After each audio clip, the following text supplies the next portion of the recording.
A Natureza, de Jane Prado. Natureza é vida, é cheia de diversidades, é tão querida, é repleta de cores rosa, azul, verde, vermelha, amarela, é delicada e tão bela, possui muitos sabores, doce, amargo, azedo. Qual será o seu segredo? Seus aromas são diferentes e perfumam tantos ambientes. Seus sons parecem música. Sua melodia é única. A natureza cuida, mas precisa ser cuidada. Pode acabar se não for respeitada. Cuidar do meio ambiente também é uma atitude inteligente. Agora, faça a sua parte e nunca se esqueça. Cuide bem da natureza.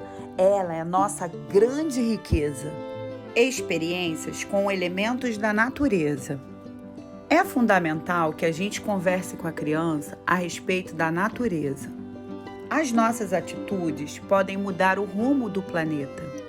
Nossas crianças precisam brincar e interagir com tudo ao seu redor.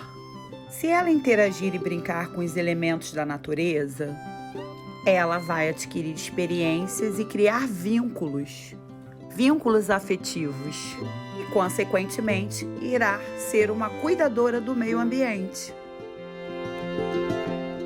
Vamos lá à atividade. Com a ajuda de um adulto, sente com a sua criança, separe uma folha, escolha um desenho com muitos detalhes e cole sobre a folha como se fosse um molde. Corte o desenho com cuidado, escolha um lugar com elementos da natureza.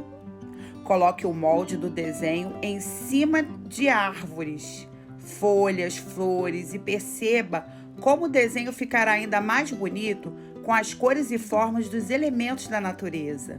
Você pode fotografar esse momento.